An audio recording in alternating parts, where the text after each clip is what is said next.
Dalam dunia yang berlari cepat seperti ini, waktu terasa mengalir begitu cepat seperti pasir.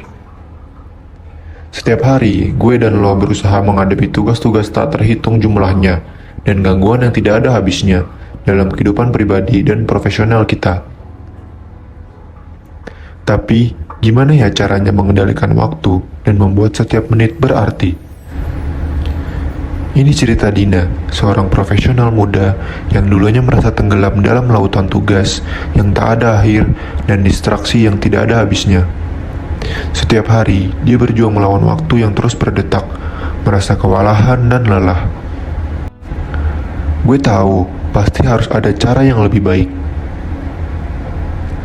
Gue pengen punya keseimbangan hidup, cara untuk mengambil alih waktu gue, dan mengendalikan hidup gue lagi. Dan begitu, Dina mulai perjalanan untuk menemukan kekuatan dari manajemen waktu yang efektif dan memaksimalkan produktivitas dalam kehidupan sehari-harinya. Dina segera menyadari bahwa manajemen waktu yang efektif bukan hanya tentang membuat jadwal yang kaku atau merencanakan setiap detik dalam hidupnya. Dia mencari saran dari para ahli, menyerap buku-buku tentang topik tersebut, dan mendengarkan cerita-cerita orang yang telah berhasil mengatasi pertempuran dengan waktu. Ini tentang menemukan keseimbangan antara prioritas-prioritasnya, passionnya, dan waktu terbatas yang dimilikinya.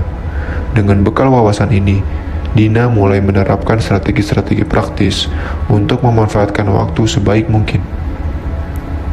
Dia belajar untuk mengidentifikasi tugas-tugas paling penting, menetapkan tujuan yang jelas, dan memecahkannya menjadi langkah-langkah yang dapat diatasi. Tapi, Dina juga menemukan pentingnya self-care dan regenerasi dalam upaya produktivitas. Dia menyadari bahwa istirahat dan menjaga kesehatan adalah komponen penting untuk fokus dan kreativitas yang berkelanjutan. Saat Dina melanjutkan perjalanannya, dia bertemu dengan orang-orang lain yang juga telah memulai pencarian mereka untuk manajemen waktu yang efektif dan produktivitas. Cerita-cerita mereka sangat menyentuh hati dan membuat Dina merasa terinspirasi serta merasa bahwa dia tidak sendirian dalam perjuangannya. Mulai dari seorang ibu tunggal yang menyimbangkan karir dan tanggung jawab keluarga, hingga seorang pengusaha yang berhasil memulai bisnis yang sukses. Individu-individu ini telah mengatasi tantangan-tantangan terkait waktu mereka sendiri dan muncul sebagai contoh yang gemilang tentang apa yang bisa dicapai dengan manajemen waktu yang efektif. Kisah mereka tidak hanya menginspirasi, tapi juga mudah kita rasakan. Mereka berbicara tentang perjuangan, hambatan, dan kemenangan yang datang dalam mengatasi waktu yang tidak kenal lelah. Dan melalui pengalaman mereka, Dina menemukan semangat dan motivasi untuk terus berjuang dalam perjalanan pribadinya. Waktu gue adalah sumber daya yang berharga, dan gue gak mau biarin dia terbuang sia-sia. Melalui manajemen waktu yang efektif, gue telah membangun pintu kemungkinan yang terbatas dan menggunakan kekuatan produktivitas yang sebaik-baiknya. Jika lo seperti Dina, sedang mencari cara untuk memanfaatkan waktu sebaik mungkin, ada tips praktis dan sumber daya yang tersedia untuk membimbing lo di jalan ini.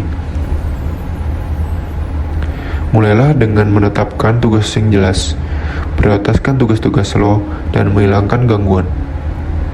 Coba teknik-teknik yang berbeda seperti time blocking atau teknik Pomodoro untuk menemukan apa yang paling cocok buat lo. Ingatlah, manajemen waktu yang efektif adalah perjalanan, bukan tujuan akhir. Ini tentang menemukan ritme sendiri dan membuat pilihan yang disadari tentang bagaimana lo menghabiskan waktu lo.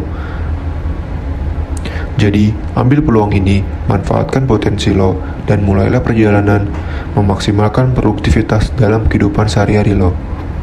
Bersama-sama, mari kita menulis ulang kisah hidup kita, satu momen produktif pada satu waktu.